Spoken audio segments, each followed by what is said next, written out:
Welcome to Conversations. I'm Muqtedar Khan, and I have with me a very old and dear friend, and also a pioneer in technology, a tech entrepreneur, Ashhar Farhan from Hyderabad in India.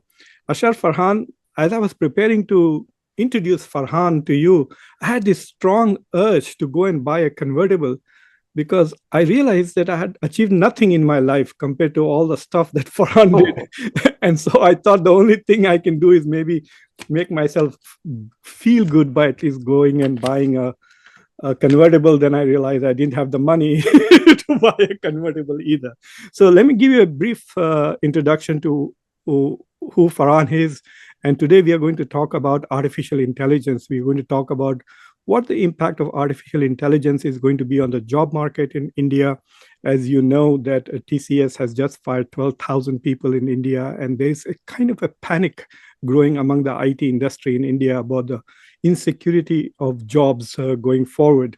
So we will talk about that. We will also talk about the science of artificial intelligence. How intelligent is artificial intelligence? Do they really learn? Do they really think? And we will talk about it. And then we will talk about artificial intelligence impact on the human condition, um, and uh, and then we will go wherever Farhan takes us. So Farhan is a tech entrepreneur. He was my classmate. We both did our engineering together, but he was the engineer and I was the vagabond in that group. So Farhan has many firsts to his credit. He was the first person to actually create and revolutionize Urdu digital publishing. I remember, Farhan, I don't know whether you remember the day that you came and told me, Muqtadar, I made the cursor go right to left. And I thought, what the big deal? Like, why is he so excited that the cursor can go right to left? If it can go left to right, why can't it go right to left? But that's the beginning of Urdu publishing. So, because of Farhan, in many ways, Urdu language has been saved in the subcontinent because people could publish in Urdu newspapers, magazines, etc. Then Farhan also worked on telephony across the internet. Farhan is now perhaps the first person to launch satellites into space with the help of Elon Musk. So he has brought private space programming to India. And he's also a farmer who indulges in organic farming. And he has also made a contribution in the arena of culture. He has established a center in Hyderabad called La Makan, which is a fabulous place. We'll talk about La Makan in some other show. We will keep this purely science and technology in this episode. And Farhan is also a very committed amateur radio operator. He started, I remember he made me memorize Morse code. I thought that would make us, that would end our friendship because he wanted me to pass the exam. If you remember, we had to memorize the Morse code before we could become amateur radio operators. But Farhan is now in the Hall of Fame of some of these organizations which appreciate science and technology. So Farhan, welcome to Conversations, and I'm very happy to have you here. yeah, thanks, Muqtedar, and it's a pleasure and an honor. Apart from everything else, my daily viewing includes a healthy dose of conversations, Uh-huh. and I must, inform the audience that Muqtedar and I were also debating partners, and he's a far better debater than I was, just as I was a far better engineer than he was. And together we won more than 100 debates, I would guess, right? I mean, that was a time when we basically scored on this. So Mukhtar and I go a long way back, and but for him, my Urdu software would have finished in 3 months, but it took 2 years because of The debating, yeah. constant ability to drag me into far more interesting and curious, bylines of life. And I have, you know, Mukhtar has been an important part of my life. We have been unbeaten the last 1.5 years of our debating career. So, Farhan, I'm going to start with the toughest question you can possibly get. Okay. And Yeah, this is going to be a bouncer. If you have met my mom. Okay. So, yeah. if you had to explain to my mom what artificial intelligence is, how would you go about doing that? Well, firstly, I would tell her that it's artificial, it's not natural, and it's not the intelligence that we think of. We probably use the word intelligence because we don't have a better word for what it does. And what it's able to do is essentially uh, extrapolate, or, from all the information that it can mathematically process, it will sort of predict what sort of an answer will satisfy you, right? So artificial intelligence is not generating or uncovering new facts.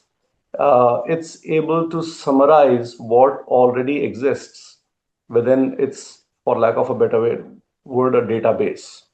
So it's essentially a person who's locked in a room with all your personal diaries, and you can keep asking them questions to refer to it and give you back an answer.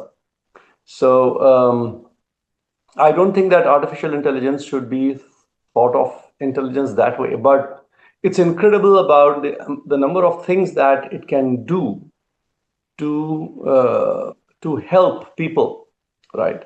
And more than that, intellectually speaking, it's like the difference between walking by yourself or using a cycle to get somewhere, right? So it sort of amplifies what you already have and know and be able to quickly process that. So it's just another step up with computers. I mean, for example, in computers, you could search. Now you can summarize. So that's the difference. So, do we know how AI works? Like, for example, it's not just a sophisticated Google. It is far more than that, isn't it? To give you a small Of course, example. it's that. Yeah. So, um, all right. I mean, to deep dive a little more into how it works, it's like this, that uh, okay, mathematically speaking, it's a matrix, right? You know what a Yeah, matrix is yeah, mathematically. Basically, sure. it's an array of numbers. And what you do with this array of numbers is that each number, let's say, stands for a particular word, right? So, for example, if you've taken texts of, let's say, 7 billion or 15 billion or 50 billion words and put them all into an array. And now, for a particular answer, there's a choice that you'll make between these words and get out a sentence, right? And now you say that this is not what I wanted. This doesn't make sense. So the choice that it's making of those words gets corrected. And over a period of time, each time you say this is not the correct one, it sort of adjusts the weightages or how important it thinks a particular word is to Mhm. do this. So there is a sort of a feedback loop within the matrix, Yeah. which keeps modifying the importance of various words or tokens until the answer is right. And this it has to repeat over and over trillions of times until it starts giving you the correct answers. The thing is that in that case, it's essentially going by example. Most of the computer software that we have encountered until now was based on deductive logic. That Mhm. is, you have an if this happens, then else, etc., etc. Now it's inductive logic, that it's the data which is sort of modifying the there's no algorithm as such, right? There's no if then else software written for this. It's just a bunch of data which is sort of multiplication tables, okay, where instead of 11 into 2, 11 into 3, 11 into 4, 11 into 5, you don't know whether 11 is into 2 or 3 or 4 or 5, and those numbers are going on changing until you get the right answer. So basically, it's So going to try and try till it gets the right answer. But because it is doing yeah, yeah. so, And each with each iteration, it sort of auto corrects itself. So you don't know what the final configuration of these figures are, right, inside it, the weights as they are called, to get this out. So what had happened was that, for a long time, they struggled with various things about, with artificial intelligence. And these were called neural networks, right? Mhm. So basically neurons are like that, it's like equations, a number of equations. For example, ax plus by, but here a and b are not, they are not known. But you want the answer as 9. So what should A be? What should B be? You basically find out those multipliers there and get it out. Except that it's not AX plus B plus Y. It's A plus B plus C plus D. You have about a millions of terms in Variable. that equation. So as a result, the human can't handle it, but the computers can handle it very easily. So it is the volume of data that they can handle and the speed with which they can Yeah, process, right. So now, then yeah, to correct just and to give you an autocorrect. example, Yeah, it's autocorrect, but it works very well. Now, for instance, if you um, look at the work of a radiologist, right? So a radiologist looks at a lung scan and says, I think you got cancer. Okay. And it takes this radiologist about 30 to 35 years to get there, where, they are able to say that, yeah, you have it or you don't have it. But now, if you take all these scans through your national health database or whatever, right? Let's say 5 million, 6 million scans, and just keep scanning them in and say that this had it and this didn't have it, and this had it and this didn't have it. With each iteration, the system sort of builds its mathematical model, and you don't know what that model is, right? You don't even care how it works, but the fact that you've iteratively made it do that, now it can predict it as well as any doctor can, probably better than a doctor, because you have streamed in not only the diagnosis of these doctors and whether it was right or not in hindsight, that is 5 years later, did they survive or they didn't survive. Now, all this information, which took probably 35 years for one doctor to know, you've pulled in about 10,000 radiologists, scans in there. And it took you about a month to train it, right? Now, it's not just there. It's all there in a hard disk. Now you can replicate that hard disk within 2 minutes and you have another radiologist ready. So that's the power of this. But it also has a weird implication, which is that you must have heard that, for example, you were saying that TCS has fired people, Microsoft has fired people. Now, these people are being fired because this software is able to generate code. Okay, now, where did it learn the code from is a very important question. And that's a question that, I would like you to reflect upon.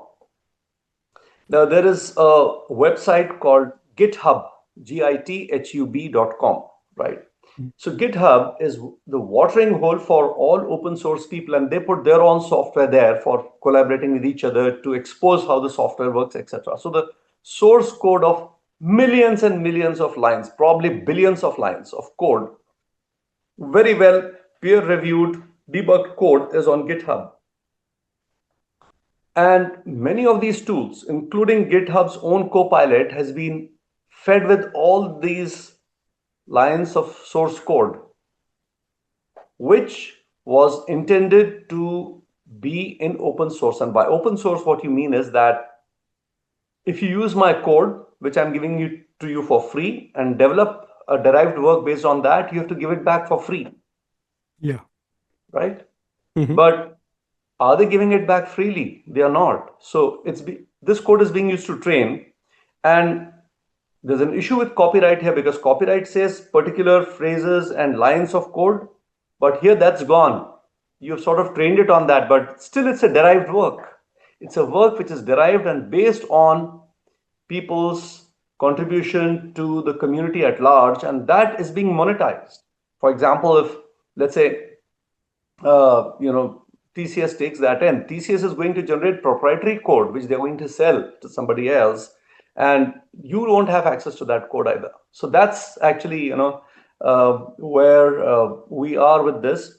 And This is not something ironically, new, Farhan. sorry, you're saying Let me give an example of how this happened. I was I was having lunch in Cairo with a political scientist from the Cairo University, something. and she was just scolding me and another American scholar, saying, "You guys come from rich countries with rich universities. You just come into Cairo, you listen to me, and then everything that I have learned, you absorb over this lunch." and I don't have the time to do research because I'm doing 5 classes a semester.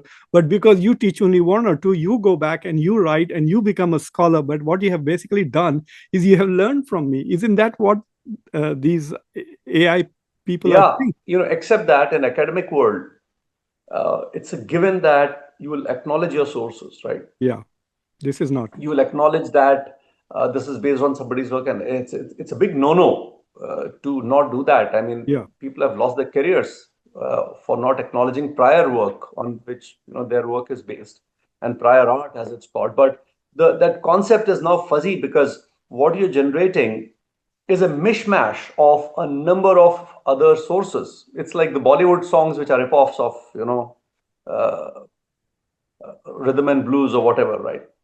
what do you mean when you say So, training? pardon me. When you say we trained it on this, what does that Yeah. mean?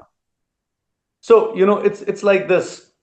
It's basically, I mean, for example, if you took your family album out, right, and you say that this picture, this is my dad's picture, this is my dad's picture, and you sort of keep feeding it into that's training. And after that, you can tell the program, okay, go out and search for those pictures on the internet which match these 15 pictures together, in which I have indicated to you that my dad is there. Or even better is, you don't even have to indicate who is dad in that. It will sort of extrapolate and figure out certain features, certain things on its own, which will identify your dad, saying that okay, all these pictures your dad was there, and the other set of pictures, like you have in pharmaceutical industry, you have the control and Yeah, yeah, yeah, the testing thing. So it's yeah. like that. It's a protocol like that. Go, no go, go, no go, go. So the more you feed it, the more powerful it becomes. But this was an old one that you could train a neural network to do this. But the fact that now you have a feedback loop is what made it very interesting. And then came a very path-breaking paper called Attention is All You Need. It's a very interesting paper, probably about 5 pages. You should actually attempt to read it. And that paper said that apart from that, you have to add mathematically what was defined as attention. I mean, what are you looking for in that data? So they did a mathematical model of that, and that actually is what has sort of resulted in this huge AI boom that we are seeing for the last 5 6 years, probably last 10 years. So that is what learning is, right? If it is Yeah, able to figure out that, okay, he showed me all these 100 pictures, and the thing that the common denominator is this person who could be his yeah, yeah, dad, and then he can go and yeah. search and find, right? I mean, it's just extrapolating. So, a picture will have a billion of things to look for, but there is one particular thing. I mean, if you look at a picture, right, let's say it's a 400, 100 pixels by 100 pixels picture, right? 100 pixels by, that's 10,000 dots there, right? Yeah, yeah, So if there are 10,000 dots there, and the combination of those dots will be huge, yeah. right? So it's looking for all those permutations, combinations, which is why it takes time. So AI training now draws more power than probably anything else in the world. I mean, it draws And, more power than New York does, it more than Shanghai does. but what is also scary about it is that it is also going to basically increase the wealth gap, right? If you can afford that kind of energy and power, and then you can afford to have those kind of databases, right, that you were talking about. If I can Absolutely. Yeah. buy 10,000 radiologists data and enter it, and then have Right. millions of dollars available to generate that much energy to train, then I have a better chance of developing an AI application than, say, someone who can't afford to do Yeah. that. And, access to the data, right? Yeah. The access to data is very political. Yes. I mean, are those radiologists being compensated for their diagnosis over the decades? No, right? Uh, the data belongs to the patients. Have you asked individual patients, can I take your data and feed it to AI? No. So this is where a lot of ethical dilemmas are with this. My son used to write for Vox, right? And he stopped writing for Vox when he realized that Vox was selling its data to train AI models.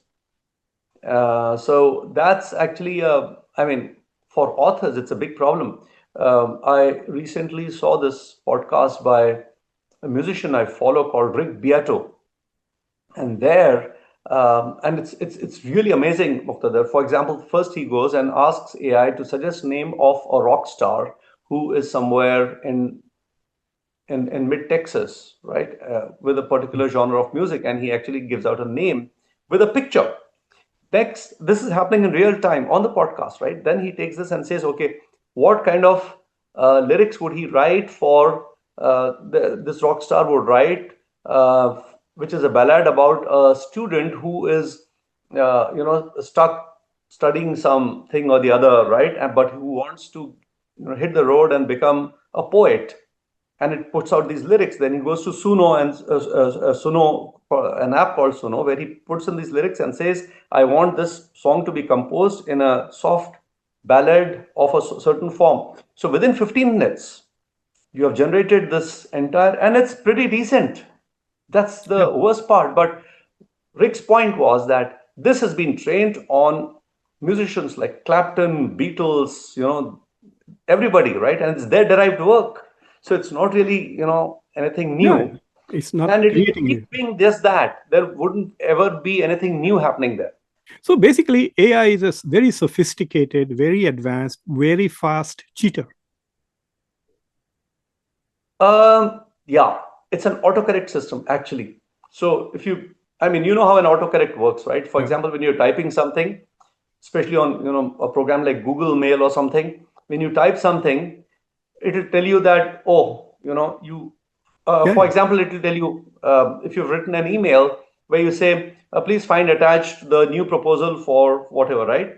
And you hit the button and it says, have you forgotten to add the Yeah. attachment? Because you know that whenever the word attachment comes, You have there to is have. an attachment, and in this case, it's not there. Yeah. So it's like that, if you've typed 5 words from rest of the data which you have had, you know what the sixth word is going to be. Now, So instead of sixth word, what if it is sixth, seventh, eighth, ninth, tenth? So it's just an extrapolation extension of autocorrect. suppose I train my AI program, whatever, to do a certain function, right? To Right. solve physics problems, etc. Yeah. But given the fact that whatever that is can go out there and learn, right? In a way, it can go out there and also look at thousands of codes which are available on the internet, and it learns how to Yeah. code. Can it Yeah. recode and retrain itself to do other things other than what I want? Well, it's it can do that, but what's going to happen is, because there are no new inputs coming, there's no new learning coming. What it could do is, with the code that it generates, right, or Mhm. whatever output it gives, unless there is a feedback from outside, an external feedback, it will not really learn. So it will go into a loop, and often these loops are called hallucinations. That is, it's like, Yeah, yeah, putting out this slop that makes no sense at all. yeah. So Today, it can very rapidly slide into that. so I was trying to generate an infographic about the impact of AI on various aspects. So I gave it like 7 or 8 things. And I told Mhm. ChatGPT to generate an infographic. ChatGPT said, "You've run out of time. Come back at after 8 o'clock, and then I will do it for free or upgrade." So I thought, okay. So I went to Gemini. Claude could not do it. Grok did not do it. So I went to Gemini, and Gemini kept giving me very beautiful infographics, but the language was like Greek. So I said, "Can you please do this in English?" It was like jumbled. So Yeah. it literally Well, was. okay. It Try it started on crying. Copilot.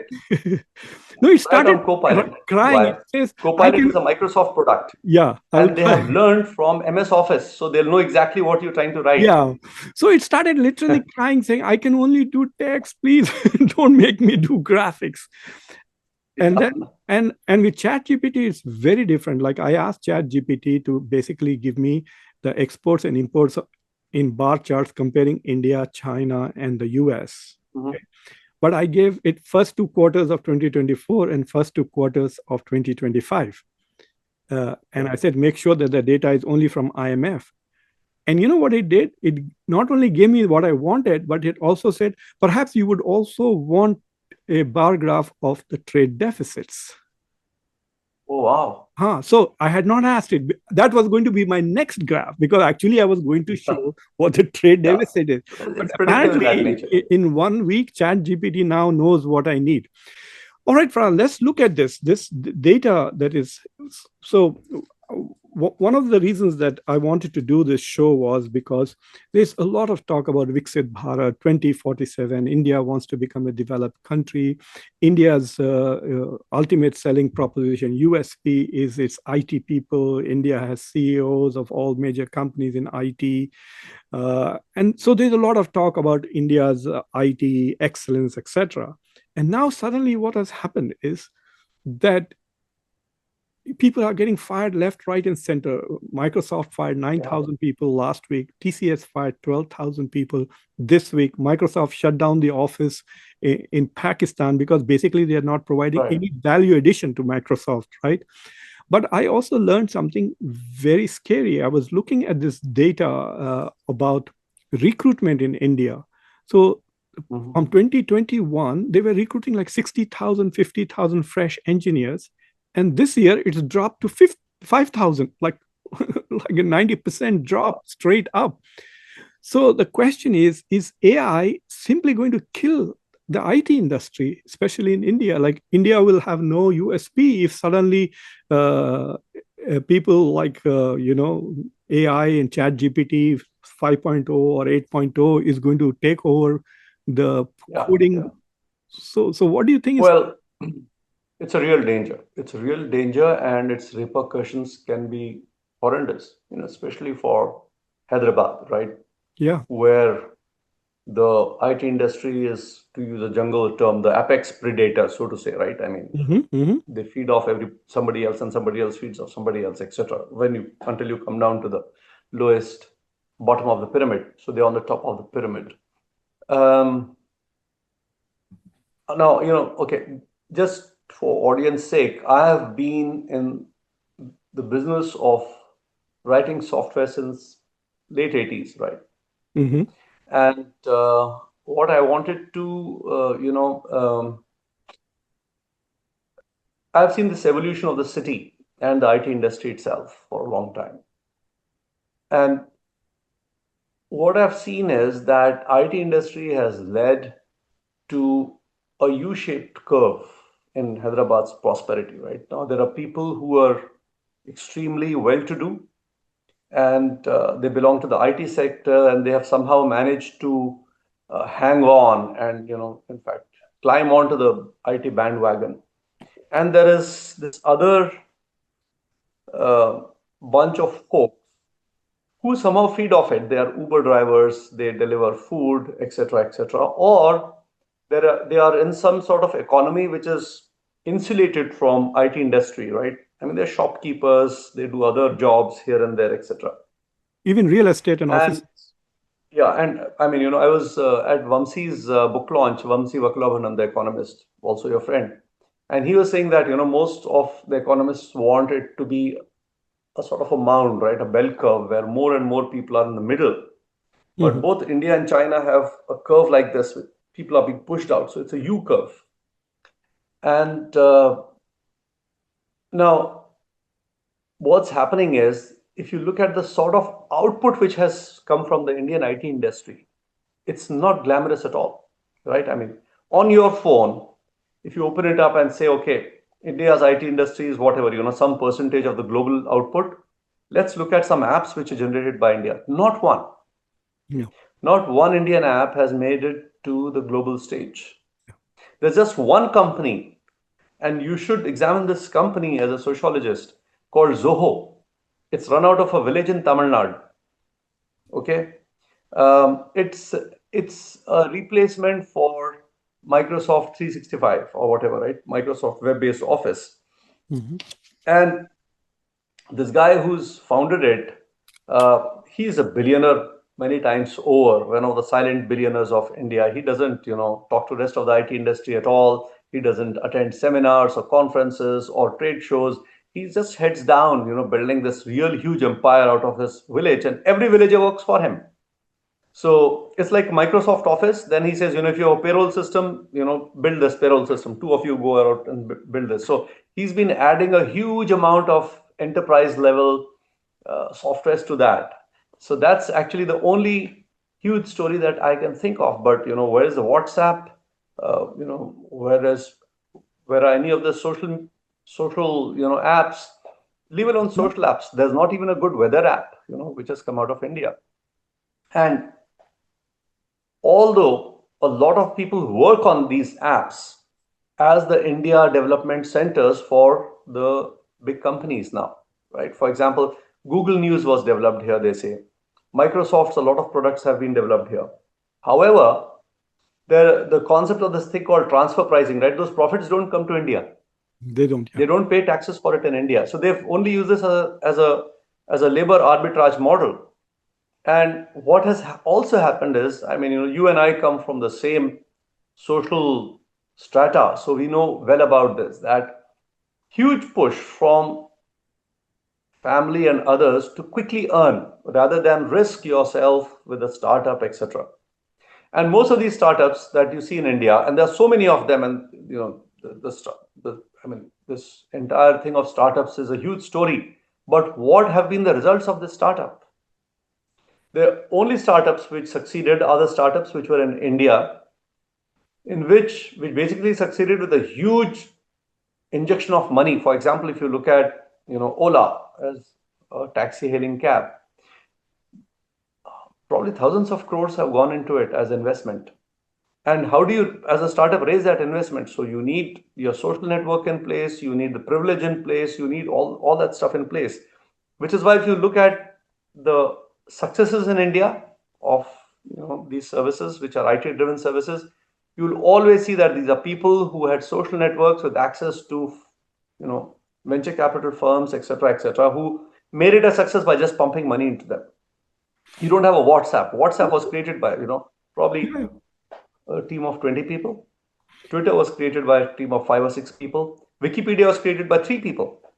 But you don't have any of that happening in India. And that's actually something to I mean, there's seriously a worry about, that there's no push. creativity happening from Indian IT industry at all. It's just service sector where you're, Service basically sector. generating code which have been written to a particular specification. And that's something that the software does so well, that now instead of hiring people, you just hire an agent. I mean, I can give So, my own example, several examples, so which is there why is I'm a not hiring people there is anymore. a lot of hype also, Farhan. So, for example, if you remember 2 or 3 years ago, there was so much talk about India being the third biggest producer of unicorns. And Unicorn is a company, a startup Yeah, which yeah, is a one 1 billion. billion Yeah, dollar. Now yeah. I have not heard any Indian leader mention the word unicorn in the last 2 years, because nobody wants to Right. track what happened to those so-called unicorns. Did they actually become successful or not? Well, even those unicorns are a suspect of how you declare somebody as unicorn, right? So, for example, I float a company, right, and I say that I've got shares of this company of 0.001 cents. Mhm. Okay, each share is 0.001 cents. The company is worth, let's say, $1,000 is my capital. So, which means I have a million shares, right? Yeah, Okay, I come to you, you are my friend, and say, buy me one share at, okay, one share of that 0.001 cent company for $1,000. Then I'll extrapolate it, saying that in the last round we were valued at $1 billion. yeah, yeah. I understand. I mean, this is an accounting trick, right? So, It's an accounting trick. yeah. So I just wanted to share this. I mean, as I was preparing for this interview, I took a closer look at the Indian IT industry, and I was quite surprised. It's just $250 billion, which is about 7% of India's overall GDP. And of that, 200 billion is exports of services, IT services Yeah. exports. So basically, you're outsourcing stuff and you're just writing thousands of people sitting there. There are 5 million Indian IT workers. They sit there and write like thousands and thousands of words of code for some foreign company or an accounting firm and stuff like that. And so there is going to be, I think, if they quickly don't adjust, it could be like a tsunami of job losses already. I think in the next I think it has arrived. We will probably see in the next 1.5 years. I was listening to one of the big names in IT. I was listening to Vinod Khosla also today. I mean, they are saying that we could lose up to 90 million jobs by the end of next year, by the end of 2026. So is Yeah, it's happening very quickly. so is It's happening very yeah, quickly. and the two biggest And devastations, earthquakes are going to be in Hyderabad and in Bangalore, right? Bengaluru and Hyderabad are going to be hit the hardest. Is there any awareness of this, Farhan? Is there any preparation of reskilling, deskilling, and like what are they going to do if you just fire a coder? What can that coder? Where can that coder go now? Like if let's say that the person has some money, is willing to relearn something, what can they do? Like if today we are talking yeah, to people, what can they do? so the thing is, it's a, I mean, where else will you create value, right? Where else will you create value? That is actually the biggest question that let's imagine that this IT sector is collapsing, right? And what has happened is that these kids have gotten onto these companies immediately after the graduation, Yeah. right? And it was in certain ways easy money, in certain ways it was very hard money because the working conditions were really horrible, really horrible. In your key performance indicators, for example, they would say that how many bio breaks have you taken? So they needed bladder control to actually, Hmm. progress to the next level. It was that bad. Um, Many of them started, drug abuse. They would lose sleep. They became depressed. I mean, there were other ways of. I mean, it, it wasn't all rosy, especially for people working in the call center kind of industry, right? And those are the jobs which will be the first to fall. I in my bank there was once. In fact, last time when I was traveling to the US when I met you, uh, I had just a new credit card, and I had to enable the international transactions on that, right? So at the airport at 2 a.m. I figured this out, and I tried calling the helpline, and the helpline was closed because they said they'll open at 9 a.m. Then I went to the website's chatbot, and on at a lark, I just typed this stuff out, and they enabled it quickly. And the reason for that was that as opposed to a human agent who will not be privy to taking those decisions, right? Hmm. To be able to flip those flags and even to have access to my private data, a chatbot can do that because chatbot is not a human being. That data will not be compromised. So, in a lot of ways, the access that in the service industry a chatbot will have to this Yeah. data is phenomenal. And it has now, the AI has gotten to the point that it takes you a little while to recognize that you are speaking to an AI generated voice rather than to a human being. So a huge amount of these jobs are going to fall or have already fallen. And these people have nowhere to go because, and the other problem is that it's a cascading effect that, and I mean, in India, it's a big thing that as soon as you get a job, the first thing you do is you basically make your down payment on an apartment, Hmm. right? So you've, let's say, paid for 3 years for an apartment, and now you're suddenly jobless. What happens to the apartment? Now, what happens to that apartment is the apartment gets possessed by the bank, but the bank has leveraged it against the property, right? So, what will the bank do with that now? Who will it sell it to in turn? Because if you see that everybody is jobless here, Hyderabad already for the first time has a property slump already. We were discussing this when you were here, a couple of months ago, and that's already happened now. That the real estate market is sort of cooling down, and some people are sort of smirking about it. you know I told you so, now I'm going to buy something, now that it's affordable for me and stuff like that. But it will have a cascading effect not just on people who have lost jobs, but their ability to purchase, etc. And this completely overheated real estate market is going to crash. And once the real estate market crashes, then a lot of other people who, for example, said, I'll I'll bring down my bungalow and build apartments here and hire it out or sell it out, and 50% of it will be sold out and we'll retire or whatever. Those people are going to get affected, right? If the number of people who buy food, take out food, drop, then these services will also start coming down. So it's going to be a cascading effect. Why aren't we ready for that? Why aren't people, especially given the fact that there is so much of people who talk so much about IT, and they are not just in India, they are traveling all over the world.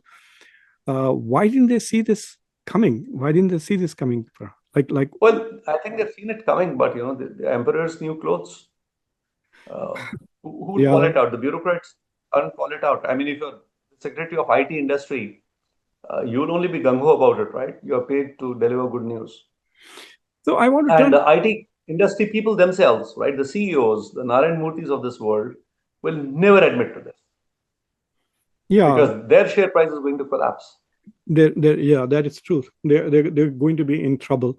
I mean, there are some people who are talking. I was listening to Vinod Khosla, like I said, he's talking. Right, I was listening to Bill Gates was on Farid Zakaria, and right. I think Bill Gates needs to start reading a little bit about IT, you know. So, I, Finally. yeah, I was surprised as to the simplistic answers that he was giving. And so there is now this game going on as to which professions will disappear and which professions will survive. Actually, the only thing that we know is we don't know actually what the huge impact of AI is going to be. So I want to turn a little bit towards the human side of it. I saw an interview that Elon Musk gave, and in that, he kept talking about the technological singularity. He kept saying that. And so, what he was saying was that, you know, the first thing I think the computers became better than human beings were with mass calculation, playing chess, for example. You know, at first, Right. even I could beat computers at chess when it first started. Yeah. Now, there's no way. I don't think even the world champion could beat a computer at chess. And so, he was saying that there will be a day and not far away when AI based computers are going to be better than human beings at everything. This is not just in computational, using robotics, they will be good at manufacturing, they are good at creativity, the example that you gave. So they're going to be good at the right brain stuff, they're going to be better than us at the left brain stuff. uh, how possible is that in our lifetime? And then what will we do with human beings? Yeah. These inflection points have always been around, right? So I'm not saying that this is the. I think this will be the biggest challenge that humanity's uh, faced for a long time. But before coming to that, uh, because my background is telecom. So what would happen? What happened was that in the 1920s and 30s, when the telephone system was just coming on, right? And there's no automation of telephone system. um, in a city, when you walked around or drove around in the city, you'd have these telephone wires, right? And multiple of these wires. Maybe you remember this from your childhood that there would be these telephone poles with about 12, 15, 16, even 24 wires parallelly going right. Mhm. And in those days, when you approached the city centers, the wires started getting denser and denser until you came to the telephone exchange where there was an individual wire for every telephone line coming in, right? Mhm. So you would have about hundreds of thousands of wires entering that building. In New York, I think it was to Hudson River, very famous, where actually the Western Union's own headquarters were. And there they would employ tens of thousands of girls to patch the calls. So there was no dialing system, no Mhm. touchpad or rotary dial. You picked up the phone and you said, "Hello, can you connect me to so and so?" And they would actually make a physical connection between these two. Yeah, yeah. And they said that this was the next big industry. And hundreds of thousands of girls found careers patching phone calls, right? And then what happened was in Sweden, and And it's a cultural thing also, right? It's like a cultural yeah, revolution because because women don't you're want. a young person and you've Yeah, suddenly got this job. You yeah, have you can buy decent dresses. You can yeah, travel by taxi, or buy a pizza if you want. So yeah, it's a cultural thing, liberation for women, etc. But at the end of the day, they were slaves, right? I mean, in a modern factory. In Sweden, an undertaker's wife was a telephone operator, and she patched the competition's calls to her own husband. So the competing undertaker got extremely upset about this, and he invented the Stuger telephone exchange, the crossbar telephone exchange, which automatically did the stuff. Okay, suddenly aspirations of all these million girls were gone, yeah, right? So within 5 to 6 years, the automatic telephone exchanges replaced this, and the entire world changed dramatically after that. Okay, the calls became very cheap. If you remember, even in India, up to 70s, you had that thing that you had to, book a call and then wait. Why would yeah, you yeah. book a call and wait? An operator would come on. So there was some physical patching going on. Um, I think there is an inflection point of that sort, that we are doing a lot of things manually, which doesn't have to be done manually. Doesn't have to be in retrospect now, right? I mean, it can be done easily. Yesterday, I watched a fascinating webcam, you can search on it, of robots playing infinite table tennis. So there are two robots on two sides of a table tennis table. I mean, you've been a great table tennis player, probably, state level. And they've been playing table tennis for weeks now without dropping the ball. Oh wow. Yeah, and they don't need to Right? sleep. They don't need to rest. Yeah. So it's called infinite table tennis. It's been going on for weeks. And they have upped the algorithm to be aggressive. So one finds a gap somewhere and gives a smash, and the other one again takes it over and learns it. So they're learning on, and they say that they'll become the most aggressive players in the next couple of weeks, Yeah, yeah. who can beat human beings. I mean, I thought table tennis involves eye coordination, an ability to understand the opponent, study the body language of what kind of spin the she's going to or he's going to put onto it, etc. But this was really fascinating, and they were playing pretty decent table tennis. I mean, I play a little, but I'm a great fan of table tennis and badminton, because it's very reflexive, right? You need a lot Mhm. of Yeah. reflexes to get that game going. And for me, that, and as a programmer, I was just figuring, how is this happening? Then I said, no, nobody knows. Probably the program itself, programmer doesn't know how it works, How but it's it works happening. Yeah. all the same. S- So So a lot isn't of that those the jobs. isn't that the scary part about AI, Farhan? That we don't know how Yeah. that is happening, right? We don't know how those two Yeah. robots are getting better. No, we have no idea. In fact, there are AI programs, AI agents, right, which you just ask this thing to do something, and it will try various ways. They lie now. They try tricking people into giving them permissions and passwords, because all you have said is, somehow, go inside and change this bit of code. So it's going to try all the pathways, right? So about 2 or 3 years ago, I dropped Rumi at the airport. So it's a 50-minute drive from my house to the Philadelphia Mhm. airport. So he likes to talk. So as soon as he sat in the car, he said, what are we going to talk about? I said, explain to me how AI works. And so Mhm. he went through the whole part about learning, and he kept emphasizing this point that we don't know how the learning occurs, and that's the scary part. And then we started talking about ethics of it, and he says, see, that's the problem, right? As long as we are in control of the AI, we can determine the moral and ethical limitations of what it does. But once it starts coding on itself, once it rewrites code, then Mhm. it could erase the ethical and moral limitations that we are posting on it. One. And the second thing Yeah. is that, let's say that it sticks to our initial saying that make this environmentally sustainable. So Mhm. at some point, the AI is going to say, the best way to make planet Earth environmental sustainable is to Yeah. I basically mean, get rid of the human beings, yes, right? of course. I mean, this has been theme of a lot of Yeah. you know AI horror movies. I think there will be a genre called AI horror. I mean, I've seen some of those movies, right, where the main villain is now AI. The Yeah, we have seen latest, that. Mission Impossible is that, right? That AI is the villain. There's no particular person. I mean, they, get the obligatory Russian renegade uh, oligarch as the villain, but really the villain there is the AI. I mean, the latest Mission Impossible was something like that, right? The latest version of Mission Yeah, Impossible was AI was the bad guy. But right. what I'm trying to suggest to you is that for me, I was not worried about AI finishing us off or something like that. What I was thinking was that as uh, if I can't use AI as a tool for macro level public policy because if Hmm. it can change my priorities. See, Right. if I want to Of use course. AI to eliminate, say, discrimination against the Dalits or African Americans and do some social justice stuff, right? But AI could simply rewrite and say this is not an efficient way to deal with the economy and do something else.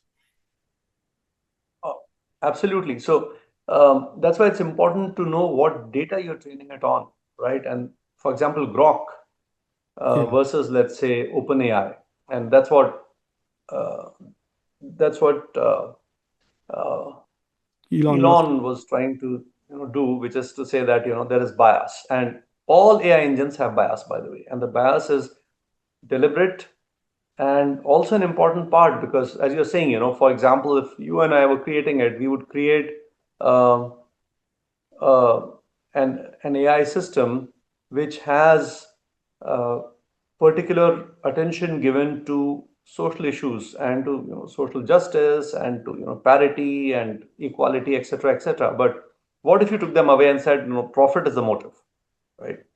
And then you say that, okay, now that you need to maximize my profits, do whatever you want to do. It might Okay. want to get rid For of me. example, in a hospital setting, right? Yeah.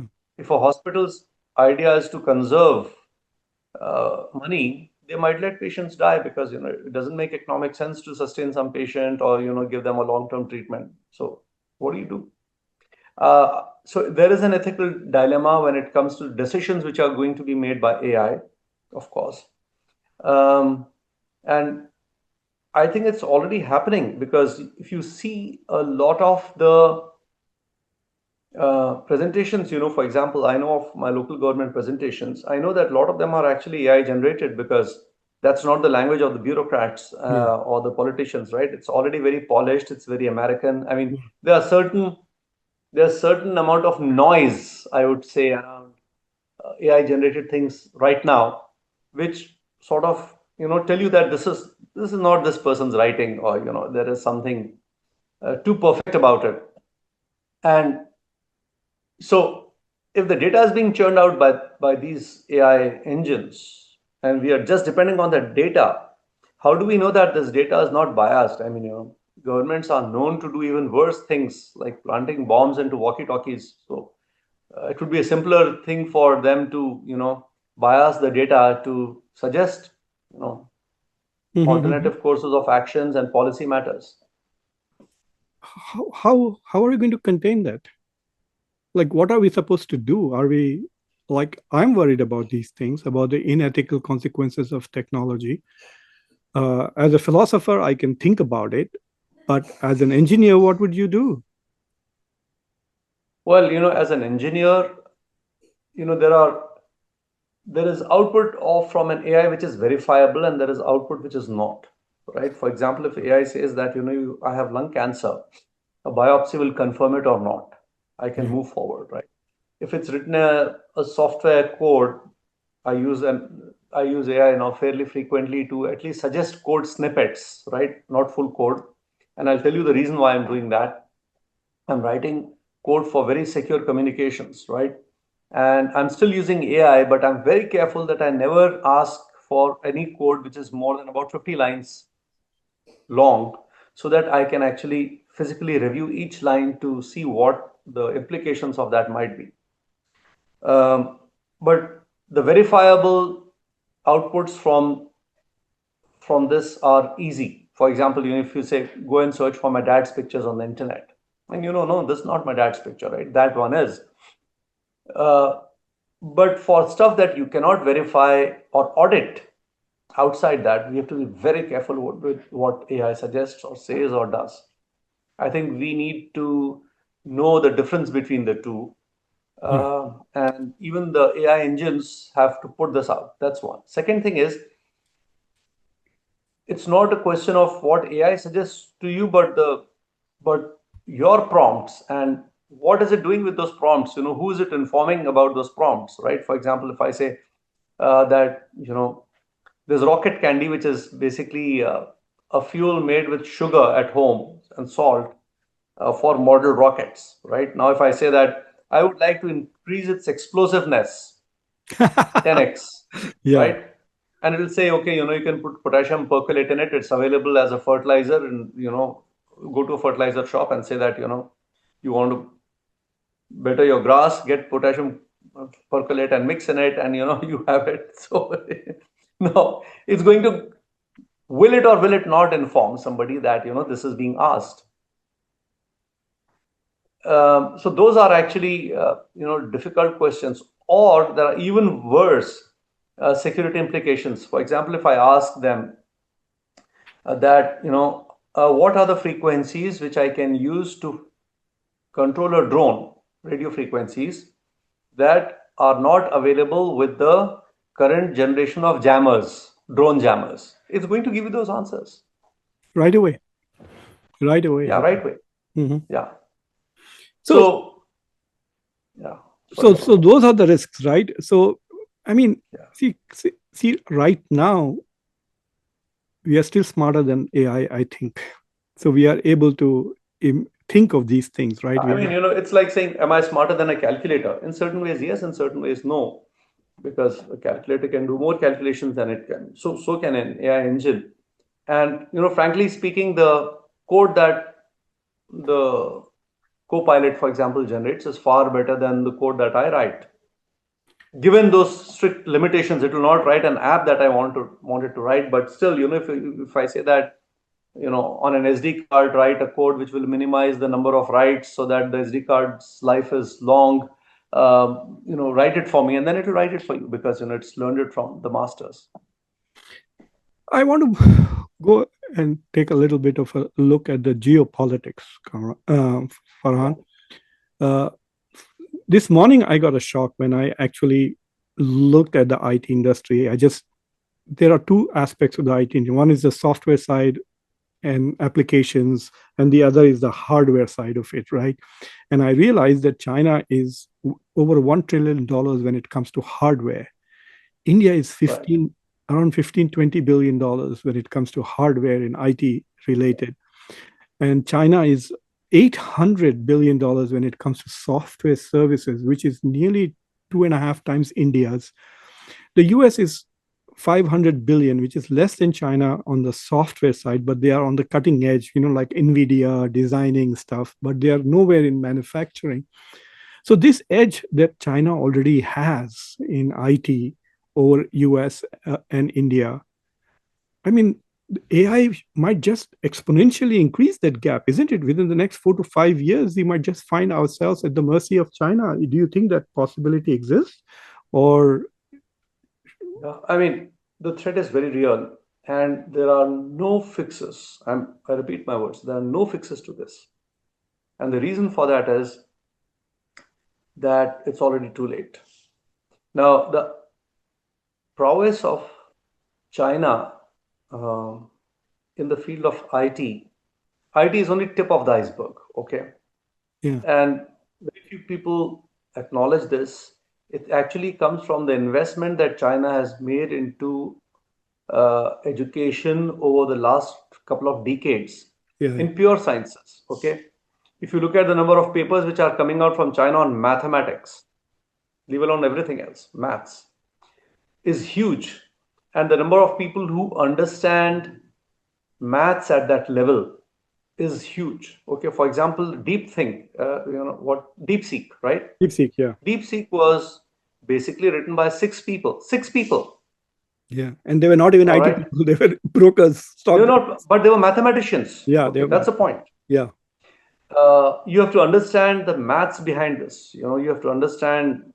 I mean, for example, I referred to this paper. So people say, no, yeah, I understand this. I said it's a page paper called Attention is All You Need. Okay, go into it and read it. I mean, you can't get past the first paragraph because you don't even know what they're talking about, Yeah. right? Unless you are dealing with statistics and stuff like that. So that is an investment that India would have had to make. We have, IITs, but they're basically a filtering mechanism. We have stopped funding sciences for a long time. Okay, and it's gotten even worse in the last 5, 6 years, where unless you are politically aligned with the state, you will not get any funding. I mean, all sorts of stuff that we know about, and that. So one is that there's been no investment in that area. Second is that the state, China has very little, dividing line between the party and the entrepreneurs, right, that it funds. So the amount of investment that they've been making over decades is phenomenal. Okay. Yes. So there is a company that we use to make our circuit boards in China. And earlier we tried doing this in Hyderabad, right? So there was a company in Kushaigoda. You remember there's a place called Kushaigoda, which was supposed to be the electronics hub of Hyderabad. There's a circuit board manufacturer there who makes the printed circuit boards.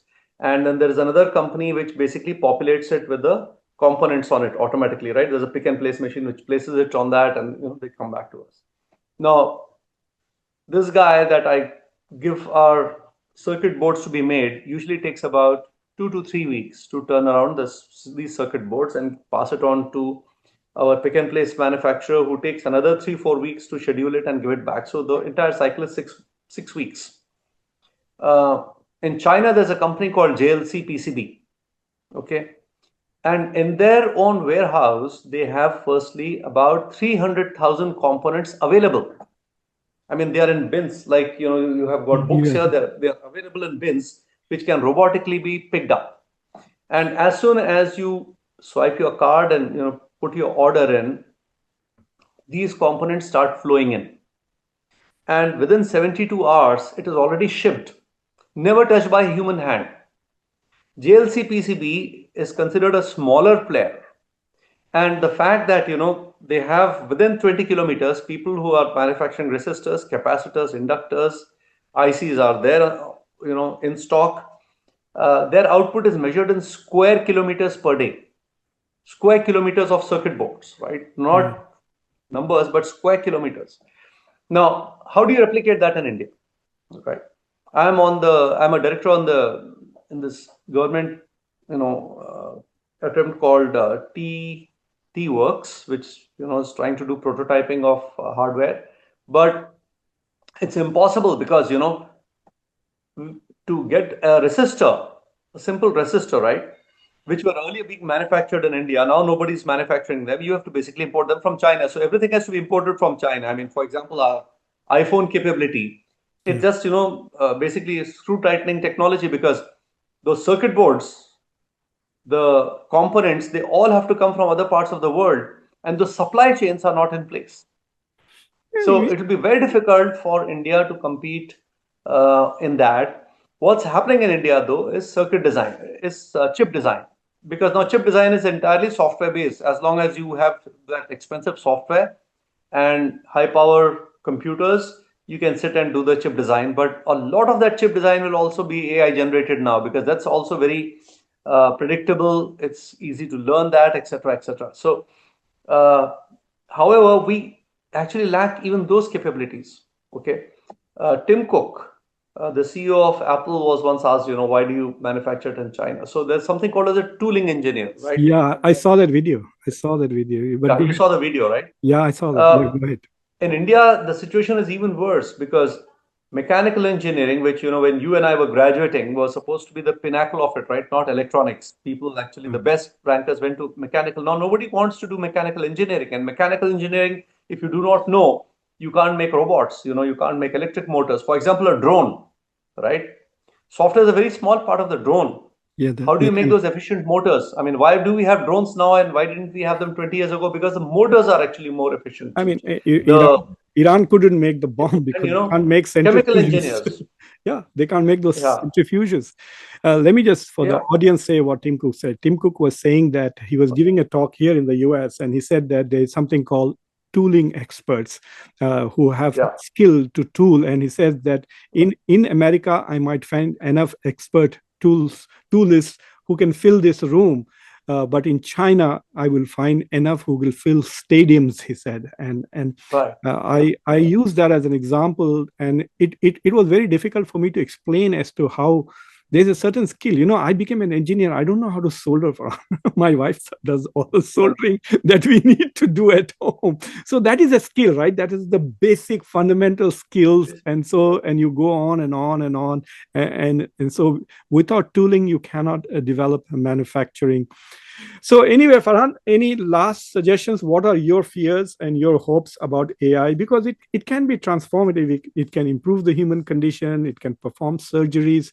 I just learned Yeah. just last week that the Chinese performed a surgery, very complicated surgery from 3,000 miles away using the robotic hand Mhm. in AI. So there is a lot of promise, but there's also a lot of risk. What is your personal take? Like, what would you like to leave my audience with about the promise and the dangers of This is AI? going to reorder the society. I'm certain about that. Okay. And we will need to find ways to sustain human life as we know, which is, you work 9 to 5, you get paid, and you lead a decent life, and somehow healthcare is taken care of, and education of your children is taken care of from that kitty that you have earned, either for yourself or for the society. So either there's a health system which is taking care of you, etc. So on one hand, AI is going to remarkably alter our lifespans. Mhm. Okay, because of this, medicine will be the first and the most positively impacted challenges to of human nature. That is one. The other also, I think, is going to be education, because AI will be able to teach and customize it to people more. They're saying that I'm in very the hopeful next that these two five, big things. soon teachers will be gone. Well, yes and no, because I mean, education is a social process, right? But teacher will be massively helped.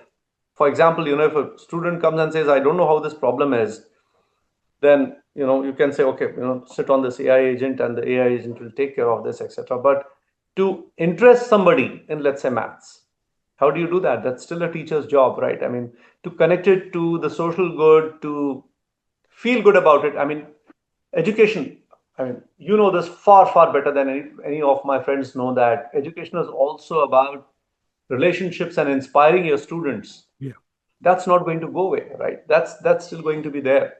Um, but for example, to up literacy, etc., that would be there. I don't even know how much of literacy will be required, right? I mean, for example, if you say that you don't need to know programming to be able to, write software, so then what is it used for?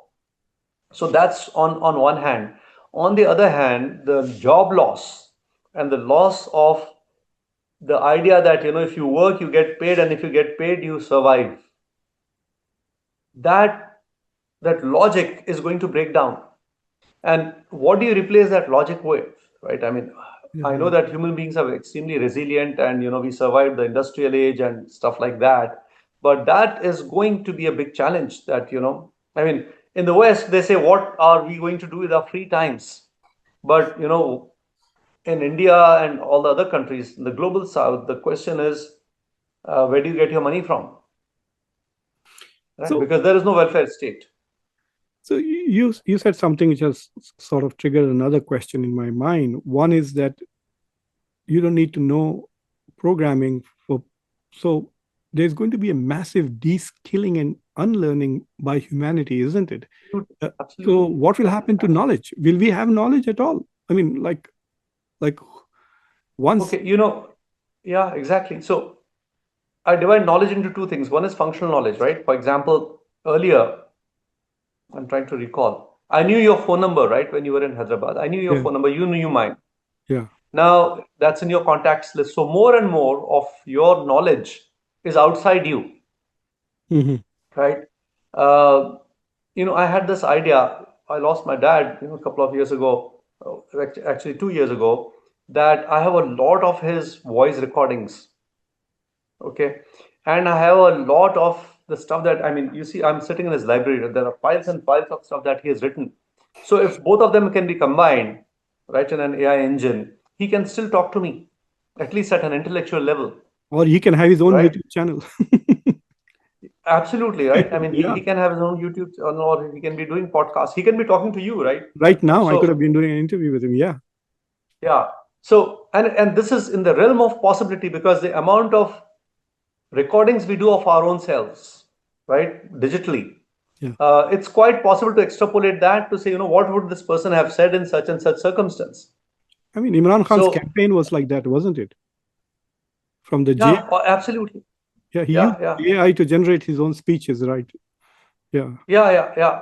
But I mean, that was prompted by him saying, make it say so and so, so and so. Hmm. Here, you don't even have to do that, right? So, but I think the important question to ask is what are the governments doing to create a social net to absorb these people?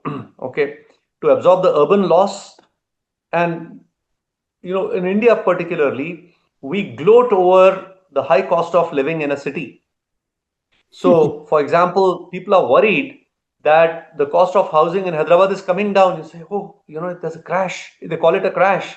Other people would be happy that, the the rents are coming down because the rents are coming down, and everything is driven by rents, right? Because the rents are so high that if you have a cheaper place to, for example, hire out for running some restaurant, then the restaurant will be cheaper to for people to come in and more Eat and stuff. less Yeah. expensive.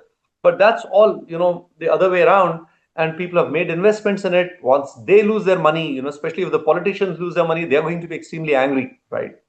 And I don't know what they will do in their anger. And these people already the unemployment is actually pretty high, by the way, in the software industry. I mean, I see so many of my friends saying, find some other gig. Yeah, I'm done with this. And some of them who are well-to-do say, no, no, I'm going to, get off this and I'm going to sing ghazals for, for the next 10 years or something like that. But that's a privileged class. What happens to, when less and less Uber cabs are being called, Yeah. right? And these There's no people doubt have about it. taken loans to buy these cars. And yeah, like for example, my son didn't buy a car. My daughter bought a car when she was in high school. Hmm? And when I asked him, he Hmm? says, Abba, I'm just waiting for the self-driven car, and it's here.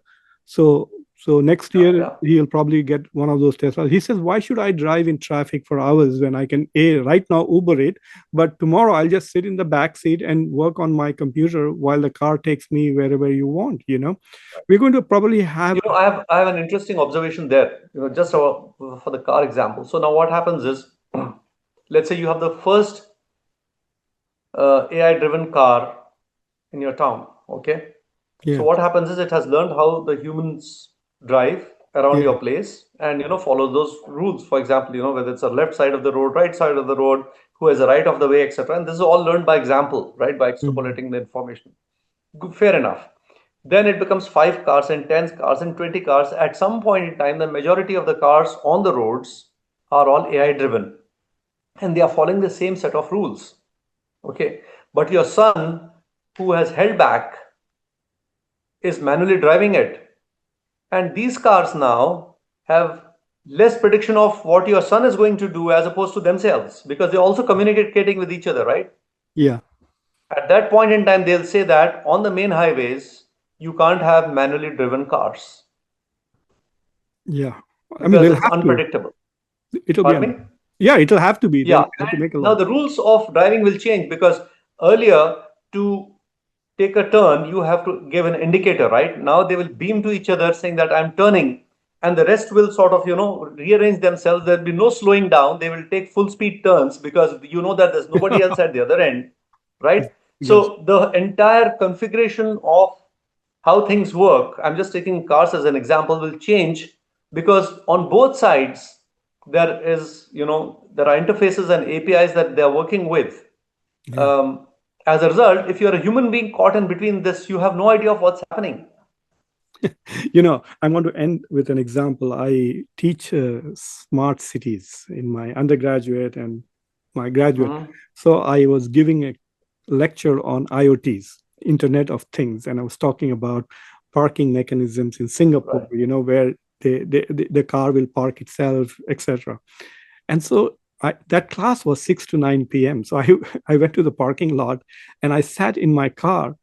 Well, I used to have an expensive car in those days. It was a Lexus. I sat in the car and suddenly the car says 7 minutes to your home, there is no traffic.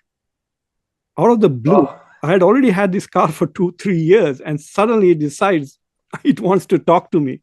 So I sat there for a little while and then I called Rumi and I said, Rumi, my car is talking to me. He says, yeah, your car is talking to you. You just don't know how to use it. But yes, your car can talk.